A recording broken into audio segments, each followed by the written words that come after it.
સતી ચરિત્રનું છેલ્લું સત્ર છે આપણું સત્સંગનું. આજે એ પૂરું થઈ છે કથા એમની. હવે આપણે છેલ્લે જોયું હતું કે અરુણને પક્ષાઘાતનો હુમલો થયો છે, લકવો થઈ ગયો છે, અને એ લોકો બધા સમૂહમાં જયારે ભજન કીર્તન કરે છે ત્યારે સતીના અને રજતના શ્રી કૃષ્ણની દામોદર લીલાના દર્શન થાય છે. બીજા કોઈ થતા નથી, પણ સતીના રજતના થયેલા છે. રજત બહુ નાની ઉંમરનો છોકરો છે, તો પણ એને પાસે દિવ્ય દ્રષ્ટિ છે. બધી વાતો આપણે ગઈ વખત આવી હતી. હવે આગળ લખે છે કે ભાઈ એ દિવસે ગુરુ પૂર્ણિમા હતી. સતીના કમરામાં દાદા બાબુએ ગુરુ મહિમાનું ગીત ગાયું હતું. તીર્થ દેખે મંદિર દેખે બન બન ફિર ફિર આઈ, ગુરુ ચરણ બિન ગતિ ન હોય, સદગુરુ બિન ગતિ નાઈ. હું જેમ ગાતો ગયો તેમ સતીના મોં પર નવો ઉજાસ આવતો ગયો અને એની આંખો આંસુમાં તરતી થઈ. પછી ધીરે ધીરે સતી ભાવાવેશમાં આવી અને સમાધિમાં પડી ગઈ. મેં ગાવાનું ચાલુ રાખ્યું. થોડી વારમાં સતીએ બે હાથ લોબા કર્યા ને ડાબા જમણી હાથથી લાલાને હિંચોડવા લાગી. એકાએક કોઈ અપૂર્વ ભાવનો આવેશ મામા બાબુએ અનુભવ્યો. રજત એમને અડીને બેઠેલો હતો. તરત જ રજતે દાદા મામા બાબુના કાનમાં ધીરેથી કહ્યું, જુઓ જુઓ, મમ્મી તો બાળ કનૈયાને હિંચોડી રહી છે. તો દાદા બાબુ આભા બનીને શું સતી બાળ કનૈયાને હિંચોડે છે? રજતને પોતાના મહત્વનું ભાન થયું હોય એમ એને ગર્વથી કહ્યું, જુઓ ને, મમ્મી બાળ કનૈયાને રમાડે છે, ત્યારે દરેક વખતે તેના હાથ પગમાંથી સુખડેલી સુગંધ નીકળી છે. આમ કહી એને જોરથી શ્વાસ લીધો અને કહ્યું, આહા, આજની સુગંધ તો કઈ ઓર છે, હજી તમારા માન્યામાં નથી આવતું? શંકા ના કરો દાદા બાબુ, મમ્મીના પગ તો સૂંઘી જુઓ, તરત જ તમારી શંકા ઉડી જશે. સુગંધનો અનુભવ તો મામા બાબુને પણ થયો હતો, પણ સતી બાળ કનૈયાને રમાડી રહી છે અને એની આ સુગંધ છે એવો એમને ખ્યાલ આવ્યો નહીં. તેથી દાદા બાબુએ પ્રશ્ન સૂચક નજરે આનંદગીરીની સામે જોયું. એ પણ સ્નેહભીની નજરે મધુસ્મિત કરીને સતીની સામે જોઈ રહ્યા. તેથી મામા બાબુ સતીની વધારે નજીક ગયા અને એના પગ તથા શરીરને સૂંઘી જોયું. સુખડીની તીવ્ર સુગંધ આવતી હતી, એ વિશે કોઈ શંકા નહીં. સૂંઘીને હું માથું ઉચકવા ગયો, ત્યાં મારી ડોક અજાણે સતીની કોણીને અડકી ગઈ. ચમકીને આંખો ઉગાડી તો સતી મામા બાબુ સામે શૂન્ય નજરે તાકી રહી છે. હું સમજ્યા કે હમણે કઈ બોલશે, પણ એ તો તાકીને જોઈ જ રહી. ભાનમાં આવતા પહેલા થોડી મિનિટ સુધી એ આવી રીતે જોઈ રહી હતી. તેથી આનંદગીરીએ જવાબ આપ્યો કે ધ્યાન પછી સુગંધનો આવિર્ભાવ એ આધ્યાત્મિક પુરામાં ઘણો ઊંચો અનુભવ છે. એ બહુ લાંબી વાત છે. કોક વખત આવે હું એ બધી વાત તમને કરીશ. અત્યારે તો એટલું જ કેવું છે કે પ્રસાદની પેઠે આ સુગંધ પણ પ્રભુની કૃપાની પ્રત્યક્ષ નિશાની છે. એ દૈવી આવિર્ભાવ છે. સમજાય છે? મેં દાદા બાબુએ માથું હલાવ્યું એટલે એમને કહ્યું, ચૈતન્ય મહાપ્રભુજીને જ્યારે આવેશ આવતો અને પરમાત્માનું એમનામાં અવતરણ થતું ત્યારે એમના શરીરમાંથી તીવ્ર શ્વેત પ્રકાશ નીકળતો અને કમળની અદ્ભુત સુગંધ પ્રસરતી. ભગવાન બુદ્ધના શરીરમાંથી તો આખો વખત આવી સુગંધ નીકળતી. એ સુગંધ એવી જોરદાર હતી કે એમની કુટીરને ગંધ કુટીર કહેતા.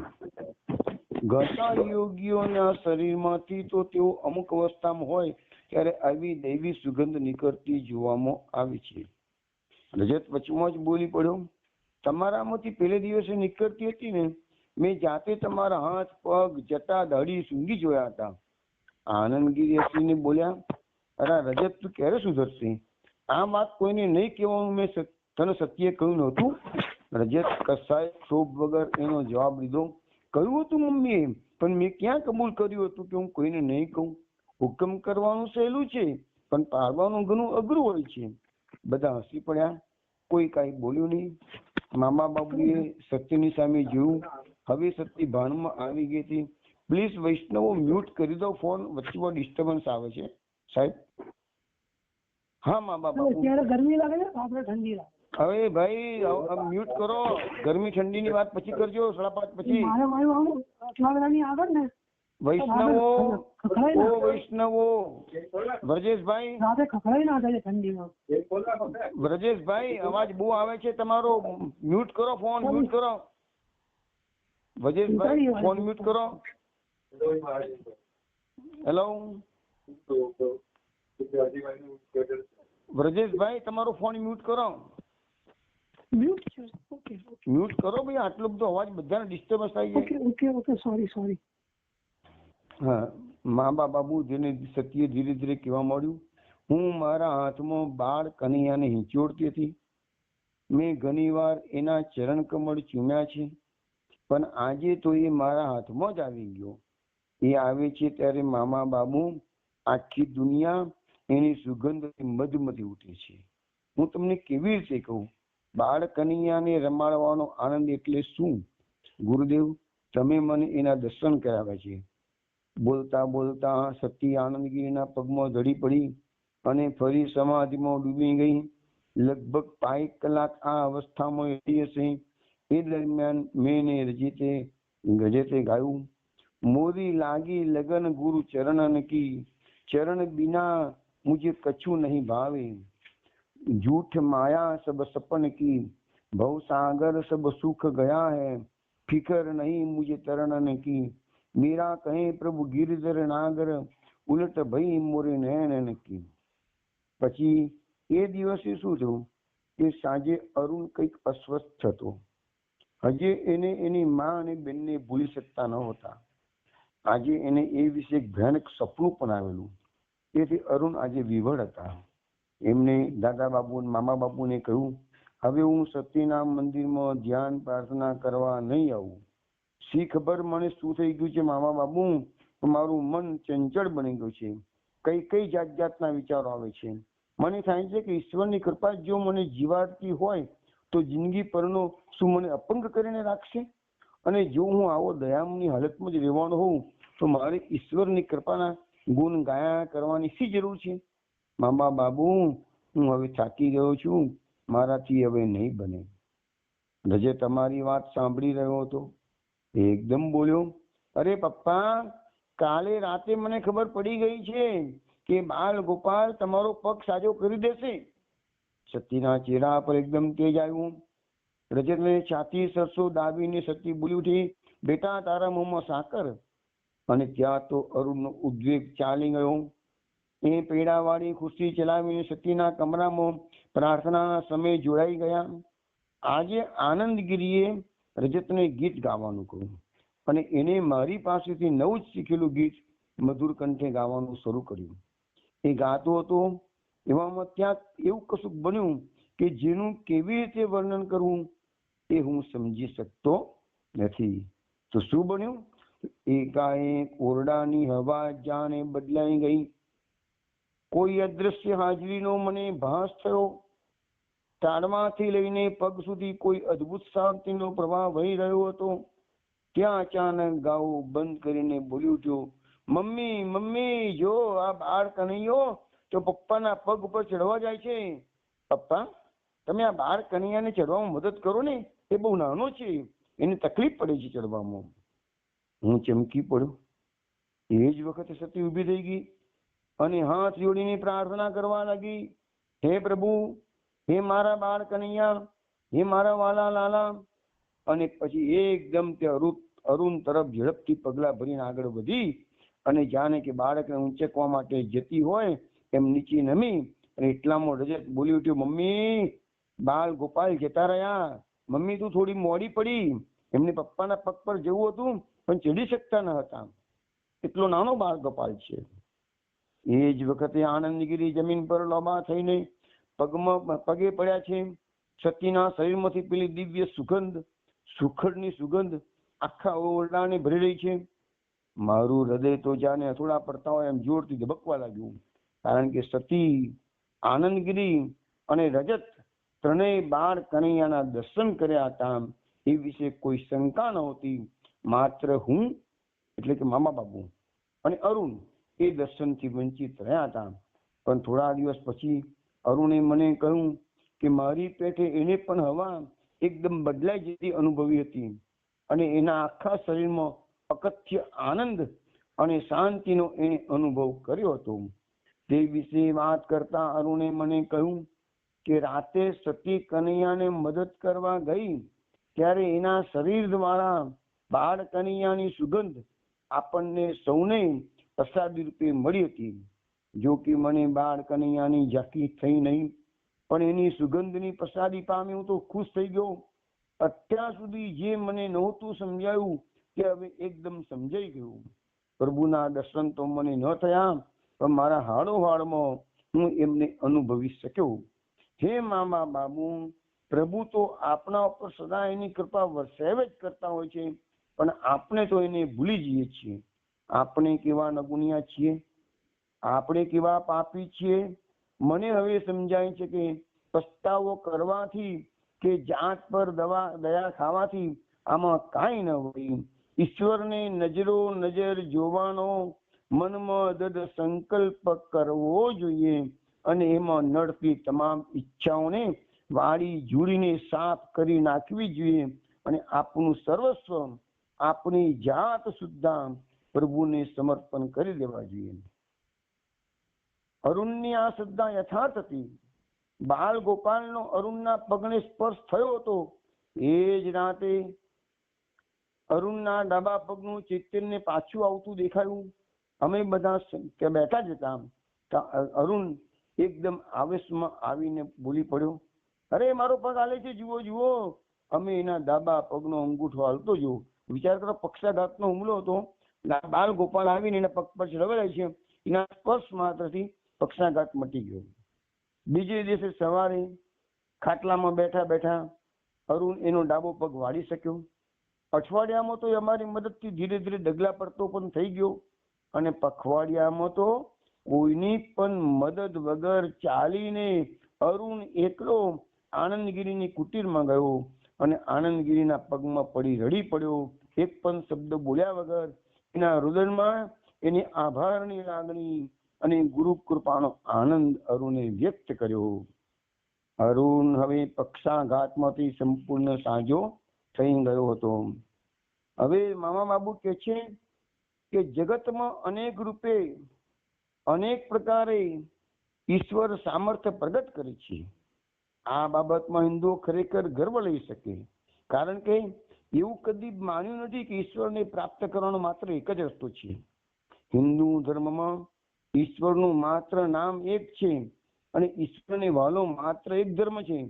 એવું સમજીએ છીએ કે આકાશમાંથી પડેલું પાણી અંતેમ જેમ સમુદ્રમાં જ જાય છે, તેમ ગમે તે દેવને તમે ભજો, પરંતુ તમારા નમસ્કાર એ પરમાત્માને પહોંચે છે. આકાશાત પતિતમ તોયમ યથા ગચ્છતિ સાગરમ સર્વદેવ નમસ્કાર કેશવમ પ્રતિગચ્છતિ. શ્રી કૃષ્ણ ગીતામાં સ્પષ્ટ કહ્યું છે, યો યો યામ યામ તનુમ ભક્ત શ્રદ્ધાર્ચિતુમ ઇચ્છતિ તસ્યાચલામ શ્રદ્ધા તામેવ વિદ્યામ્યહમ. જેને જે સ્વરૂપની ભક્તિ કરવી હોય તે શ્રદ્ધાપૂર્વક કરે. મારું કામ એટલે ભગવાન કહે છે, મારું કામ તેની એ શ્રદ્ધાને અચળ કરવાનું છે. ભગવાન ખાતરી આપે છે કે યુગે યુગે હું ફરી ફરીને અવતાર ધારણ કરું છું. એમાં અમે એટલું ઉમેરીએ છીએ કે નિરાશાની અંધારી રાતે ભગવાન પોતાના ભક્તના અંતરમાં જન્મ ધારણ કરે છે. એને જન્માષ્ટમી ભલે કહીએ, પણ જન્માષ્ટમી એટલે ભગવાનનો થયા કરતો જન્મ. એટલે એમ કે છે કે ભક્તના મનમાં જ્યારે ભગવાનનું પ્રાગટ્ય થાય તો એ પણ જન્માષ્ટમી કહેવાય. આમ કઈ મામા બાબુએ વાત આગળ ચલાવી. અરુણને શંકાઓ કાયમની માટે સમી ગઈ, પણ મામા બાબુ કહે છે મારી શંકાઓ તો ઊભી રહી, ઉલટી વધારે જોર કરવા લાગી. આથી યોગીઓ આપણને ફરી ફરીને ચેતવે છે કે ગમે તેવા ઉચ્ચ આધ્યાત્મિક અનુભવો થાય તો પણ તેનાથી સંતુષ્ટ થઈને બેસી જવું જોઈએ નહીં. કારણ કે આપણે આનંદનો અનુભવ કરીને પગ વાળી બેસવાનું નથી, પણ એ અનુભવો કાયમ ના બને તે માટે આપણા સ્વભાવનું ધર મૂળથી પરિવર્તન કરવાનું છે. આધ્યાત્મિક અનુભવો કાયમના બની જાય ત્યારે સહજ સમાધિ પ્રાપ્ત થઈ જાય છે. સહજ સમાધિ એ આધ્યાત્મિક ક્ષેત્રમાં છેલ્લો ટોચનો અનુભવ છે. હવે ધીરે ધીરે મામા બાબુના મનમાં ઉગવા મળ્યું કે છેલ્લા શિખર પર પહોંચાય નહીં ત્યાં સુધી વાતમાં ઘડી પણ આરામ કરવાનું સાધકને પાલવે તેમ નથી. રાત ને દિવસ સતત જાગતા રહીને ઊંચે ને ઊંચે ચડતા રહેવાનું છે. આ છેલ્લું શિખર એ પ્રભુ ચરણે સર્વ સમર્પણ. એ શિખર સર ન થાય ત્યાં સુધી સાધકે સતત પ્રયત્નશીલ રહેવાનું છે. આનંદગીરી ફરી ફરીને કહેતા કે સર્વોચ્ચ વરદાન સિવાય બીજા કોઈ વસ્તુથી ભક્તે સંતોષ માનવો જોઈએ નહીં. જો માન્યો તો એટલી તમારી નિષ્ઠા ઓછી એમ સમજવું. અને આ સમજવું જેટલું સહેલું છે તેટલું કરવું સહેલું નથી. ફરી મામા બાબુના મનમાં બળાપો શરૂ થઈ ગયો કે બધા રોજે રોજ આગળ વધી રહ્યા છે અને હું તો જ્યાંનો ત્યાં ચીટકી રહ્યો છું. મારા મનને કહેતો કે આનંદગીરના શિષ્યો પોતાનું સર્વસ્વ ગુરુને સમર્પી દઈને નિશ્ચિંત થઈ ગયા હતા, પરંતુ મેં તો એવું કંઈ કર્યું નહોતું. સલામતી સાચવીને જે કાંઠે બેસી રહે તે આગળ વધે જ કેવી રીતે? આમ હું મારા મનને ટપકો દેતો હતો. આખી રાત ઊંઘી શક્યો નહીં. રડી રડીને મેં ઉસીકું બીંજવી લીધું. મહિનામાં તો મારી એવી હાલત થઈ ગઈ કે મને લાગ્યું કે હવે મારાથી આ સહન નહીં થાય. તેથી એક દિવસ સવારે હું સીધો આનંદગીરીની પાસે એમની કુટીરમાં પહોંચી ગયો અને બોલ્યો, મારે થોડી વાત કરવી છે, આપણી પાસે સમય છે? આનંદગીરી હસતા મોંએ કહ્યું, અરે બેટા, મને તો બધો વખત સમય જ છે, તું બેસ બેસ, શાંતિથી વાત કર. એમના સ્નિગ્ધ આવકારથી મામા બાબુ કહે છે, મારું મન કંઈક સ્વસ્થ થયું. મેં કહ્યું, આટલું જોવા સાંભળવા છતાંય જેનો સંશય કપાતો નથી એની આખરે શી ભલે થશે? આનંદગીરી હસ્યા, બેટા, સંશય કરવો એ જ તો મનનો ધર્મ છે. ભાગવતમાં અક્રૂરની વાત નથી વાંચી? અક્રૂર તો ભક્ત ચૂડામણી હતા, તો એ કેવા ભૂલામણીમાં પડી ગયા હતા. અક્રૂરજી કૃષ્ણ બલરામને ગોકુળથી લઈને વૃંદાવન મથુરા આવતા હતા. રસ્તામાં યમુનાજી આવ્યા, સંધ્યા કરવા નીચે ઉતર્યા, ડૂબકી મારી પાણીમાં. તો અક્રૂરજી જોયું તો પાણીમાં પણ કૃષ્ણ બલરામ. બહાર આવ્યા, જોયું તો અક્રૂરજી જોયું તો રથમાં પણ કૃષ્ણ બલરામ. પાછા ફરીથી નદી જમનાજીમાં સ્નાન કર્યું, ડૂબકી મારી તો જળમાં બી કૃષ્ણ બલરામ દેખાયા. તો પાછા રથમાં તપાસ કરાયા અને કૃષ્ણ ભગવાન પૂછે છે, કાકા શું વાત છે? આમ તમે દોડવડી શા માટે કરો છો? પાણીમાં કંઈક નવાઈનું અદ્ભુત દેખ્યું લાગે છે. કૃષ્ણના મોં પરનું સ્મિત જોઈને અક્રૂરમાં ચૈતન્ય પાછું આવી ગયું. એ ભૂલ ભુલામણીમાં પડ્યા હતા, એ ભૂલ ભુલામણી દૂર થઈ ગઈ. અને અક્રૂરજી હસીને કહ્યું, હે પ્રભુ, જડે સ્થળે આકાશે જે કઈ અદ્ભુત છે તે બધાનું મૂળ એવા તમને જોયા પછી બીજું કયું અદ્ભુત જોવાનું મારે બાકી રહે છે? યત્ર અદ્ભુતાની સર્વાણી ભૂમો વા વ્યતિ જલે ત્વમ ત્વામ નુપસતો બ્રહ્મન કિમ્મે અતસ્મ્યાદ્ભુતમ.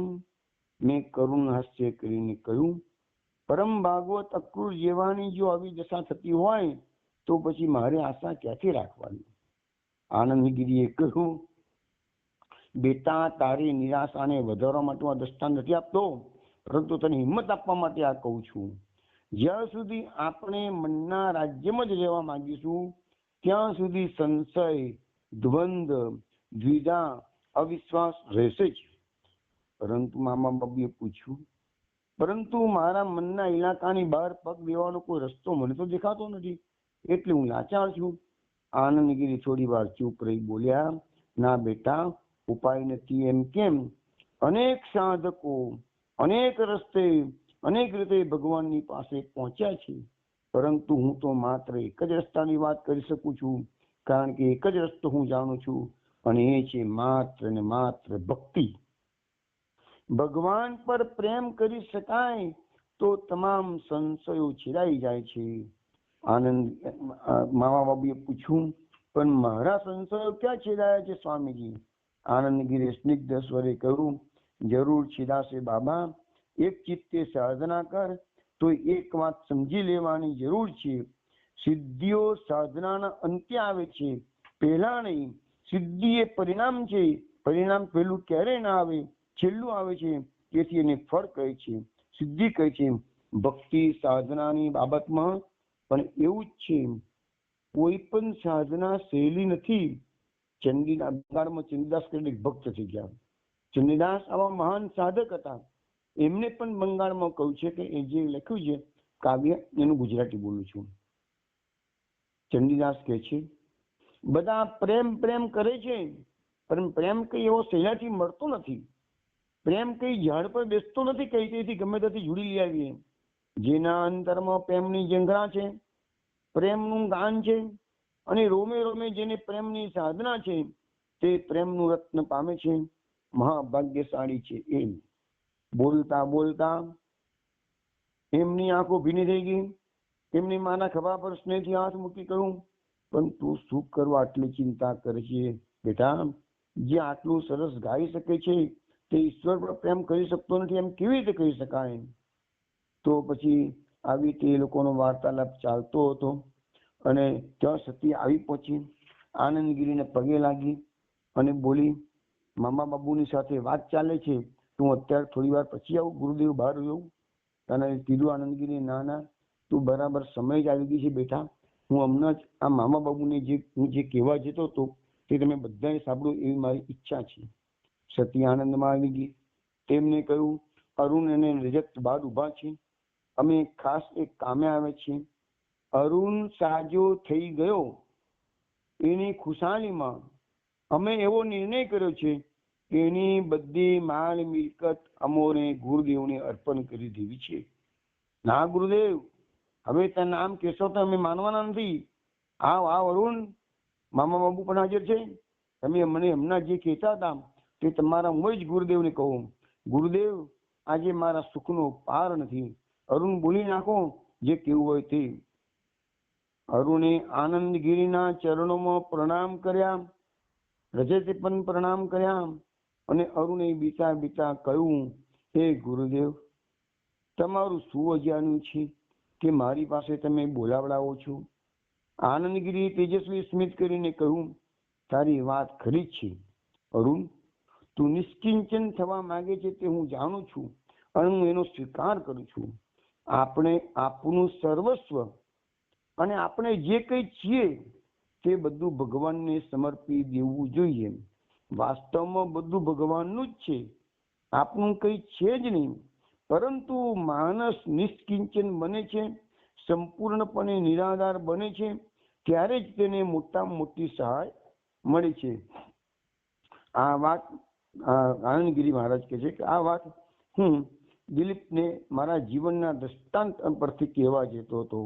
હું એને સમજાવવા માંગતો હતો કે જીવ એ બિંદુ છે, પરમાત્મા સિંધુ છે, અને સિંધુનું બિંદુમાં પ્રતિબિંબ પડે છે.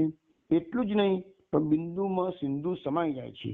સૌથી મોટો ચમત્કાર જો કોઈ હોય તો એ છે કે સિંધુ નિરંતર બિંદુની રચના કરે છે. ગીતામાં ભગવાને કહ્યું છે, ગતિર ભરતા પ્રભુ સાક્ષી નિવાસ શરણમ સુહત પ્રભવમ પ્રલય સ્થાનમ નિદાનમ બીજમ અવ્યયમ.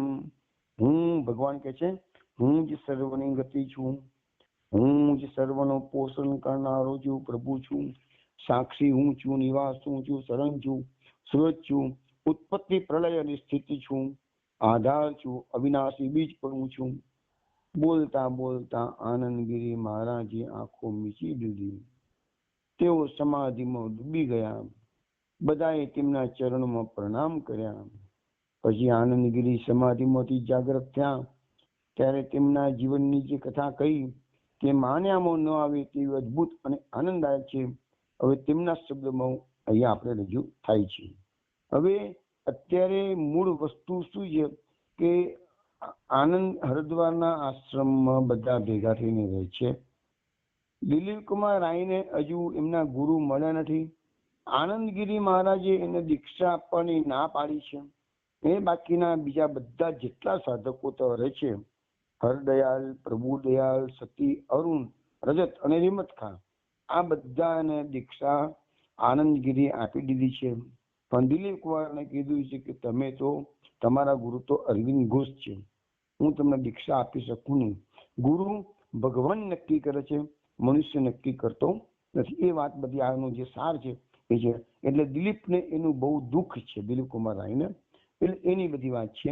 અત્યારે જે ડિસ્કશન ચાલી રહ્યું છે એમાં હવે આનંદગીરી મહારાજનો જે સંન્યાસ લીધાનો પહેલાનું જે પૂર્વ વૃત્તાંત હતો ને એ આપણે થોડા વખત પહેલા સાંભળ્યો હતો. એ તમને બધાને કદાચ યાદ હશે જ કે બાપા મરવા પડ્યા હતા, બોલાયો હતો એમને આનંદગીરી મહારાજને. પછી બાપાને ના પાડી, બાપાએ બીજા લગ્ન કર્યા, બીજા 2 છોકરા, એ બધી વાતો તમને અત્યારે યાદ હશે જ. હવે એ આનંદગીરી મહારાજે પોતાના પિતાશ્રીને છોડીને અહીં આવી ગયા ગુરુદેવની પાસે. પછી શું થયું છે એ વાત આપણે હવે આગળ જોઈએ છીએ. આનંદગીરીના શબ્દોમાં હું બોલું છું. હું કલકત્તા ગયો, ત્યાં રોકાઈ પડ્યો. તેથી મારા ગુરુ બંધુએ તો માની લીધું કે હવે હું ગુરુદેવથી છૂટી ગયો છું. તેથી જ્યારે હું એકાએક પાછો આવ્યો અને પહેલા કરતા વધારે ઉત્સાહથી સાધનામાં લાગી ગયો ત્યારે મારા ગુરુ ભાઈઓને નવાઈ લાગી. સ્વભાવે હું ભોળો અને નાગલિશી હતો. મારી ગુરુનિષ્ઠા અચળ હતી. મારી ગુરુનિષ્ઠાને મારા હૃદયમાં એવો અગ્નિ પ્રજ્વલિત કરી દીધો કે મારી તમામ કામનાઓ 10 વર્ષની મારી કઠોર તપશ્ચર્યાના પરિણામે બળીને ખાખ થઈ ગઈ. તપશ્ચર્યામાં મારા ગુરુ બંધુઓને મેં ક્યાંય પાછા મૂકી દીધા ને હું આગળ ને આગળ વધતો ગયો. બરાબર આ કટોકટીના સમય મારા ગુરુદેવ ઉપર લોક સીધાવ્યા. મહાનિર્વાણ પહેલા મારા ગુરુદેવ આશીર્વાદ આપીને કહ્યું, બેટા હું ભલે જતો રહું છું પણ ત્યાં માનતો નહીં. આજથી હું પહેલા કરતા વધારે તારી ખબર રાખતો રહીશ. એટલે ગુરુદેવ આ જીવન પૂરું થયું પછી પણ શિષ્યની ખબર રાખે છે એમ કે છે. પણ એક શરતે, તારે અંતરમાં સતત મારું આહ્વાન કરવાનું અને મારો આદેશ સાંભળો તત્પર રહેવાનું. અને જો કોઈ વાર તને હું તારા દિલમાં જડું નહીં તો પણ તારે મારા આ વચનમાં વિશ્વાસ રાખવો કે હું કદી પણ તને ભૂલવાનો નથી. કારણ કે સાચો ગુરુ કદી પણ સાચા શિષ્ય પર નારાજ થઈ શકતો જ નથી. હું આ એટલા માટે કહું છું કે બેટા થોડા વખતમાં તારે મહાન વિઘ્નોનો સામનો કરવાનો છે. એટલી ખાતરી રાખજે કે તારા અંતરમાં જે પ્રકાશ ઉતર્યો છે તેને કોઈ ઢાંકી શકવાનું નથી. દરેક વિઘ્ન તારી શક્તિમાં વધારો કરનારું બનશે. દરેક સંકટ તને નવી તક આપનારું બનશે. તેમ છતાંય છેલ્લી હૃદય ગ્રંથિ છૂટે તે પહેલા તારે ઘણી મુશ્કેલીઓનો સામનો કરવાનો આવશે. તેવી વખતે તું મને ફરી જોઈ શકશે અને પછી થોડા વખતમાં તને મોટામાં મોટો સાક્ષાત્કાર થશે. પરંતુ સાક્ષાત્કાર પહેલા તારી આકરામાં આકરી કસોટી થશે એ તું ભૂલતો નહીં. છેલ્લે એ કહેવાનું કે ભગવાનનું નામ કદી ભૂલતો નહીં. હૃદયમાં નિરંતર ભગવાનનો જપ ચાલુ રાખજે. તારે જ્યાં જવાનું છે એ ભગવાન નામ તને ત્યાં લઈ જશે. પરંતુ બધી ચેતવણીઓ નકામી નીવડી. ગુરુદેવના મહાનિર્વાણથી મારી દુનિયા ખાલી ખાલી બની ગઈ. મેં એમના વચનના અને પ્રભુના નામના સહારે ટકી રહેવા પ્રયત્ન કર્યો. મારું કઈ ચાલ્યું નહીં. અત્યાર સુધી હું એવું માનતો હતો કે હું બીજા જેવો નિર્મળ નથી અને લડાઈ જીતવા પહેલા મેં વિજય ડુંડુબી વગાડવા માંડી હતી. પરંતુ મારો એ અતિવિશ્વાસ જ મારા પતનનું કારણ થઈ ગયો. દિવસે દિવસે હું ધ્યાનની એકાગ્રતા ગુમાવતો ગયો. રાતોની રાતો હું જાગતો રહેતો પણ પ્રાર્થના કરી શકતો નહીં. ટૂંકમાં હું પ્રકાશના શિખર પરથી ગબડીને નિરાશાની અંધારી ખાઈમાં ગબડી પડ્યો. આ નિરાશા એટલે શું જેનો દુનિયાદારીને માણસને કોઈ ખ્યાલ પણ નહીં આવે. કારણ કે દુનિયાવી માણસને એક આધાર મળી જાય તો બીજો મળી રહે છે. પરંતુ ઈશ્વરની શોધમાં નીકળી પડેલા માટે તો ઈશ્વરના નામ સિવાય બીજો કોઈ આધાર હોતો નથી. અને એ નામમાંથી જો એને આધાર મળતો બંધ થઈ જાય તો પછી એની હાલત શું થાય? કમનસીબીની વાત છે. માણસ જ્યારે આમ નિરાશાની અંધારી ભૂલ ભૂલામણીમાં અટવાતો હોય છે ત્યારે પ્રકાશની એની સ્મૃતિ પણ ઝાંખી થઈ જાય છે. શ્રદ્ધાના પાતળા તાતણાના આધારે એ અનંત ઊંડી ખાઈના માથે લટકી રહેલો હોય છે અને ગમે તે પડે તાતનું તૂટે તે ઊંડી ખાઈમાં જઈને પડે. અને દરેકે દરેક સંતોના જીવનમાં આવી કટોકટીની પળો આવે જ છે. આનંદગીરી લખે છે, 2 વર્ષ સુધી હું આ બધાની સામે જજુમ્યો. એવામાં મારી એક વાર વર્ષગાંઠ આવી. મનમાં તો અમાવસ્યા હતી, પણ બહાર રાસ પૂર્ણિમા હતી. મને થયું કે આવા સુખજીને જેનો જન્મ છે, શું તેના નસીબમાં રાહુ જ સૌથી બળવાન બનીને બેઠો છે? ગુરુદેવના છેલ્લા શબ્દો મને યાદ આવ્યા. હૃદયમાં નિરંતર નામ જપ ચાલુ રાખ. તારે જ્યાં જવાનું છે ત્યાં એ તને નામ જપ લઈ જશે. આખો દિવસ મેં પ્રભુના નામનો જપ કર્યો, પરંતુ એથી મારો શોક ઘટવાને બદલે વધ્યો. મેં મોટેથી નામ જપ કરવા માંડ્યો, પરંતુ એથી તો મારી તૃષા વધારે અસહ્ય બની ગઈ. મેં નામ જપ સતત ચાલુ રાખ્યો. એટલામાં સૂરજ આથમ્યો. સ્વચ્છ નિર્મળ આકાશમાં ચાંદો ઊંઘ્યો. સૌંદર્ય જોઈ મુગ્ધ થઈ ગયો. ગંગા જળમાં ચાંદીના આશીર્વાદ રેલાઈ રહ્યા અને ગંગા હરખાતી ગીત ગાતી સાગરદેવને મળવા દોડી જતી મને દેખાય છે. પરંતુ મારું તે બધું પ્રયાસ જેવું હતું અને પૃથ્વી પરના આ જીવનનો કોઈ અર્થ નહોતો. એમ નહીં, એના પછીના જીવનનો કોઈ અર્થ નહોતો. સર્વત્ર મને હાહાકાર ફરી વળ્યો હતો. મધરાતે છાતીમાં કેટલી ભયાનક વેદના થઈ. ઠાકુર ઠાકુર આ બધી સહન નથી થતું. અચાનક મારા મનમાં વિચાર આવ્યો કે હું કેવો માણસ છું, મૂર્ખનો સરદાર છું. તો માટીની પ્રતિમાને ભગવાન કહું છું. જો આ ભગવાન ભક્તના જીવનમાં એક નાસ્તિકના વિચારો આવવા મળે છે. તમે જુઓ હવે કેવી હાલત થાય છે ભક્તની. આ માટીના પ્રતિમાને હું ભગવાન કહું છું? અરે ક્યાં છે ભગવાન? ક્યાંય નથી. હવે જીવીને કરવાનું શું? ખતમ કરી નાખું આ જીવનને. માટીના પિંડમાં ક્ષણિક ચેતના જાગી, તે પછી પાછી માટીમાં જ મળી જાય છે. બધું મિથ્યા છે. આ તો આત્મવંચના છે. ગુરુદેવ ભગવાન, મંત્રની પૂજા, મૂર્તિને શાલિગ્રામ, આ બધું કલ્પના માત્ર છે. જો ખતમ થઈ જતું બધું શરીરની સાથે. ગંગાના કિનારે હું બેઠો હતો, ત્યાંથી એકદમ ઊભો થયો. ગંગાના મોજા મને હાથ કરી કરીને બોલાવતા હતા. હું અંદર કૂદી પડવાની તૈયારીમાં હતો. ત્યાં અચાનક અરે મારી સામે ગુરુદેવનું મુખારવિંદ પ્રગટ થયું. જાણે પ્રકાશનો પુંજ. તારા જેવી ચમકતી એમની આંખોમાંથી કરુણાનો ધોધ વહેતો હતો. પણ મારા પર એની અજબ અસર થઈ. મેં કહ્યું, ગુરુદેવ, તમે તો હજુ જીવંત જેવા જ લાગો છો. હું તમારું શરણ માંગુ છું. ગુરુદેવ, મારાથી આ સહન થતું નથી. આના કરતા મોત સારું. તમે મારો હાથ ઝાલો અને મને આગળ દોરી જાઓ, નહીં તો હું મોત સમજ્યો. જીવતા હું પ્રભુની પાસે પહોંચી શકું એમ મને લાગતું નથી. અને કદાચ મૃત્યુ પછી પણ ભગવાન મને મળશે કે કેમ? અચાનક ગુમ થયેલી મારી શ્રદ્ધા પાછી આવી. એકદમ મારા અંતરમાં પ્રેમનો જ્વાળ ઉઠી આવ્યો. એમ વિચારી અને હું ઘાટના પગથિયા ઉતરીને પાણીમાં પગ દેવા જતો. હવે આનંદગીરી મહારાજે આપઘાત કરવાનો વિચાર કર્યો. એ બધી જગ્યાએ કહે છે કે નિરાશા છે, પ્રભુના દર્શન થતા નથી, ગુરુદેવ નિર્માણ પામી ગયા છે. હવે જુઓ કેવો સમય આવે છે. જમી જુઓ. આનંદગીરી લખે છે, ગંગાના ઘાટના પગથિયા ઉતરી પાણીમાં પગ દેવા જતો હતો. એવામાં તો મેં ગંગાના વહેતા પાણીમાં એક કમળનું ફૂલ જોયું. હું નવાઈ પામી રહ્યો. હરિદ્વારની ગંગાના ધસમસતા જળ પ્રવાહની અંદર કમળનું ફૂલ સ્થિર રહી જ કેવી રીતે શકે? તો હું મારી આંખોથી માણી શક્યો નહીં. આવા પ્રવાહમાં કમળ એક જ જગ્યાએ સ્થિર રહી જ કેવી રીતે? હું જરા બાજુએ ખસી ફરી ગંગામાં ઉતરવા ગયો. તો હું જ્યાં પગ દેવા જતો હતો ત્યાં પાછા પાણીમાં બીજું કમળનું ફૂલ ઉગી નીકળ્યું. હું આબો બનીને જોતો હતો. એ કમળનું ફૂલ પણ સ્થિર હતું. મારું આખું શરીર રોમાંચિત થઈ ગયું. એક પળમાં તો પાણીની અંદર ગોળ કુંડાળે થોડીક વારમાં જ કેટલાય કમળના ફૂલ ફૂટી નીકળ્યા. સપના તો નથી જોતો ને એમ સમજીને મેં આંખો ચોડી ફરી નજર કરી, પણ દ્રશ્ય તો એનું જ હતું. ગોળ કુંડાળે બધા કમળ હતા. એ બધાની વચમાં મધ્યમાં એક મોટું કમળ આવી ગયું. એ વચના મોટા કમળમાં કૃષ્ણ ઉભા હતા. ત્રિભંગી છતાં હતી, હાથમાં બંસી હતી. હું તો જોઈ જ રહ્યો. એટલામાં તો કૃષ્ણની બાજુમાં આવીને શ્રી રાધા રાણી પ્રગટ થયા.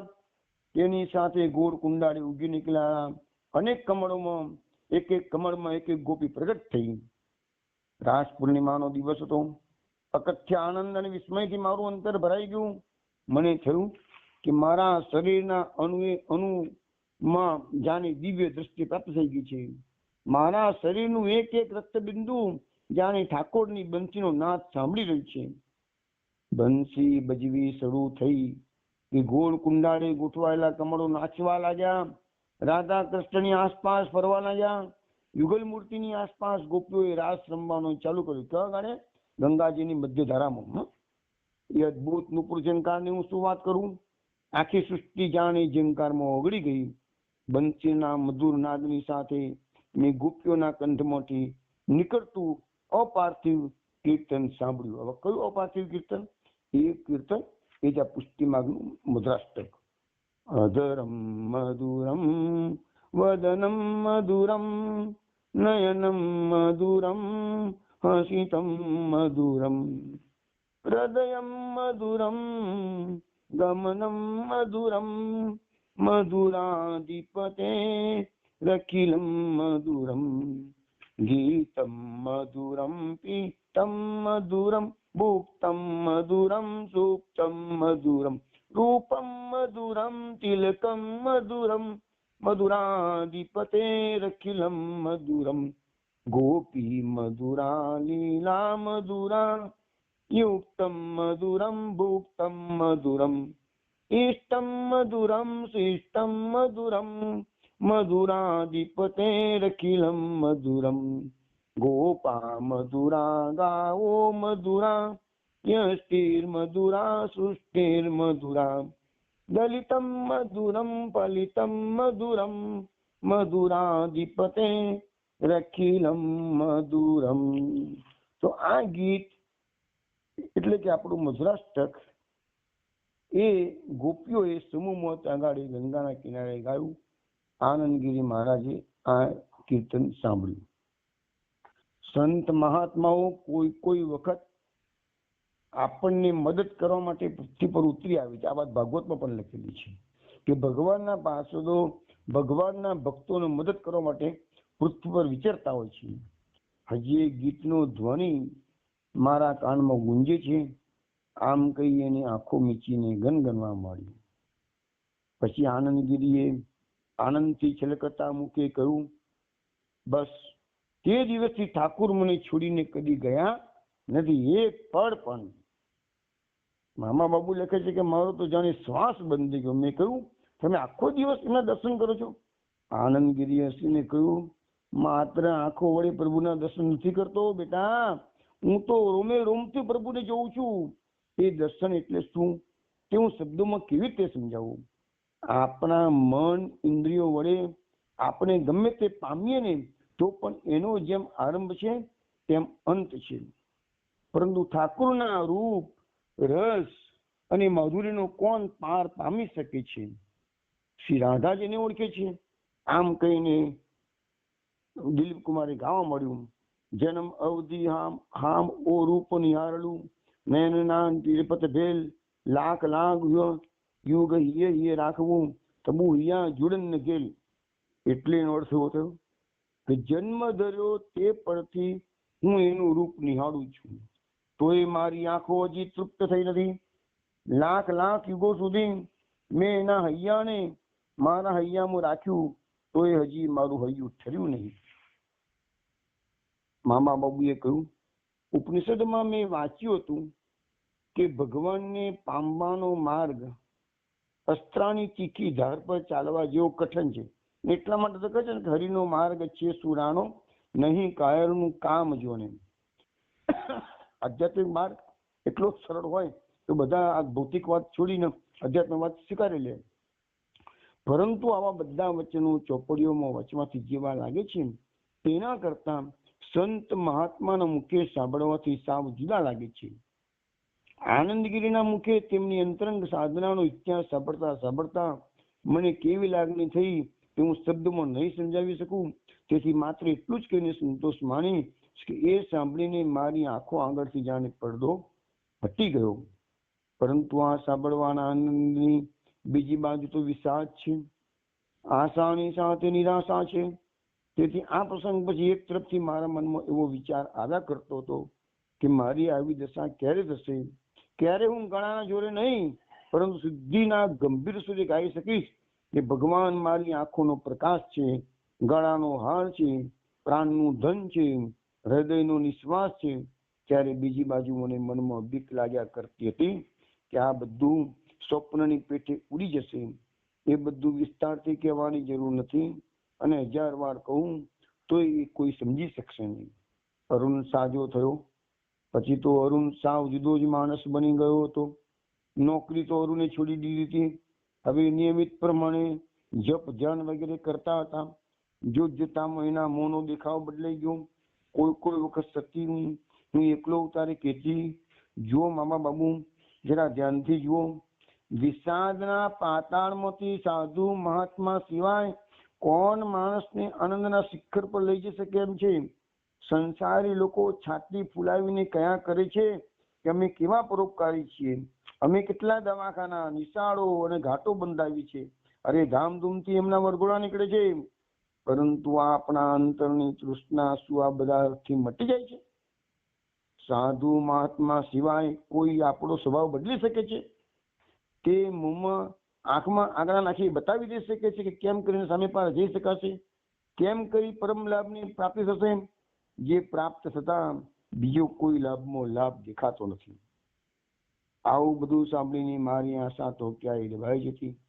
એની જગાએ કોઈ ઊંડી નિરાશા આવી જતી. આનંદની જગાએ નિરાનંદ આવીને ખડો થઈ જતો. બધા આગળ વધી ગયા અને એ જ હું પાછળ રહી ગયો. કોઈ વાર મને થતું પાંડિચેરી જતો રહું, પરંતુ તરત જ ચિંતા થતી હતી કે 400-500 શિષ્યોના ટોળામાં હું સેટ કેવી રીતે થઈ શકીશ? મહર્ષિ અરવિંદને એકાંતમાં મળવાની ભાગ્યે જ કોઈને તક મળે છે, અને તક મળે તો 2-5 મિનિટથી વધારે નહીં. પરંતુ મારું મન તો ગુરુનો સીધો સંપર્ક કે છે. મને એ ત્યાં કેવી રીતે મળશે? જો બધું છોડી ત્યાં ગયા પછી પસ્તામાં જ પડવાનું હોય તો તજીને કામ શું છે? આવી કઈ ચિંતાઓ દલીલો મનને દોડી નાખતી હતી. પરંતુ થોડા દિવસમાં તો આશ્વાસન મળેલું ઉડી ગયું. આનંદનો લેશ પણ રહ્યો નહીં. હવે ગાવાનું પણ મને ગમતું નહીં. છાતીમાં આવેગનો જરો સુકાઈ ગયો. કથા કીર્તનમાં રસ રહ્યો નહીં. કથા અરે બહુ કથા કરી, બહુ કથા સાંભળી. છેવટ એવું થઈ ગયું કે કોઈના તરફ સ્નેહનું ખેંચાણ સુદ્ધા રાખવું નહીં. જાણે બધા પારકા લાગવા મળ્યા, છતાં ભગવાન નિજ જન છે એવો આભાસ હજી લાગતો નહોતો. અંતરમાં પ્રાર્થના જાગતી નહોતી. આંખમાં પાણી આવતું નહોતું. હૃદયમાં આશ્વાસન મળતું નહોતું. બધે અંધારું હતું. ઘોર તામસિક અવસ્થા. છેવટે એક દિવસ રહેવાયું નહીં. તે વખત રાતના 10 વાગ્યા હતા. છાતીમાં સહ્ય પીડા થતી હતી. આનંદગીરીની પાસે ફેરતી હું ગયો.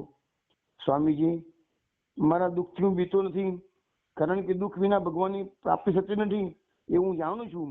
પરંતુ મને બીક લાગે છે કે છેવટે હું શ્રદ્ધા ખોઈ બેસીશ.